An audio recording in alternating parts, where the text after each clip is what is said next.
Kelompok 7 akan membahas soal dari lembar kerja siswa jaringan pertemuan 1. Sebelum itu kita akan memperkenalkan diri. Perkenalkan, nama saya Nur Aini.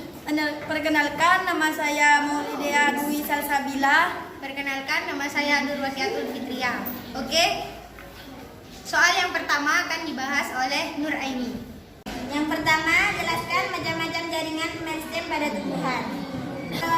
Macam-macam meristem ada 3. Meristem apikal. Yang pertama terdapat di ujung pucuk utama, pucuk netral, dan ujung akar. Yang kedua, meristem terdapat di antara jaringan dewasa. Yang ketiga, meristem lateral terletak sejajar dengan permukaan organ tempat meristem tersebut ditemukan.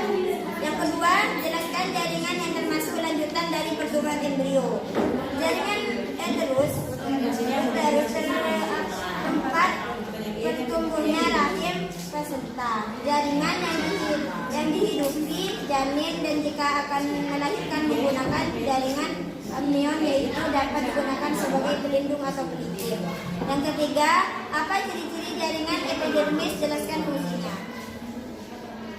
Terletak paling luar dan berfungsi sebagai pelindung bagi jaringan yang berada di dalamnya. Di dalam sel berbentuk balok dan tersusun rapat.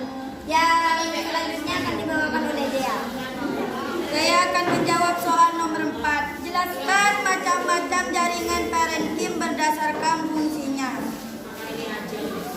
Jaringan parenkim, jaringan dasar atau jaringan pengisi, tersebar di seluruh bagian tumbuhan. Berdasarkan fungsinya, parenkim dibagi antara lain menjadi parenkim untuk menyimpan bahan makanan, untuk menyimpan air, dan untuk transportasi. Yang nomor 5, jelaskan dengan tabel perbedaan jaringan kolenkim dan slekerenkim berdasarkan A. Jenis zat penuzun. Kolenkim tidak mengandung lignin, tapi mengandung pektin, selulosa, dan hemiselulosa. Sklerenkim mengandung sel mati mengalami penebalan sehingga lebih kuat strukturnya. Macam zat yang menebar pada bagian sel tumbuhan yaitu zat lignin. Letak penebalan zat pada bagian sel tumbuhan yaitu dinding sel. Macam-macam jaringan kolenkin dan sklerenkim. Kolenkim angular, lamerar, anular, lakunate. Sklerenkim serabut dan sel batu. Fungsinya kolenkim sebagai jaringan penguat terutama pada organ-organ tumbuhan yang masih aktif mengadakan pertumbuhan dan perkembangan. Fungsinya sklerenkim sebagai penguat bagian tumbuhan yang sudah dewasa serta sebagai pelindung bagian-bagian organ lunak yang ada di dalamnya. Yang nomor 6 dijawab oleh Putri. Soal nomor 6 itu, apa perbedaan antara xilem premier dan xilem sekunder? Xilem premier itu pembuluh xilem yang terbentuk dari prokabium, sedangkan xilem sekunder itu memiliki parenkim yang berasal dari kambium yang berbentuk fusiform atau berbentuk sel jari-jari. Nah, nomor 7. A. Jelaskan sifat-sifat jaringan meristem, yaitu sifat pluripotensi, totipotensi, dan polipotensi. Sifat pluripotensi itu kemampuan sel untuk menghasilkan bagian sel anakan, namun sel tersebut tidak dapat membentuk suatu organ baru atau pengembangan organisme. Yang kedua yaitu totipotensi. Totipotensi itu merupakan potensi yang dimiliki tumbuhan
menghasilkan sitoplasma. Kemudian menumbuhkan bagian-bagian tersebut dalam media buatan aseptik yang kaya nutrisi dan mengandung zat pengatur tumbuhan. Yang E, jelaskan macam-macam manfaat kultur jaringan bagi kehidupan manusia. Nah, ada beberapa manfaat kultur jaringan bagi kehidupan di manusia, yaitu melestarikan tanaman hidup. Yang kedua, menghasilkan tanaman yang memiliki sifat yang sama. Yang ketiga, menghasilkan tanaman baru dalam jumlah banyak dalam waktu yang singkat. Yang keempat, untuk menciptakan varietas baru melalui rekayasa genetika dan juga pelaksanaannya tidak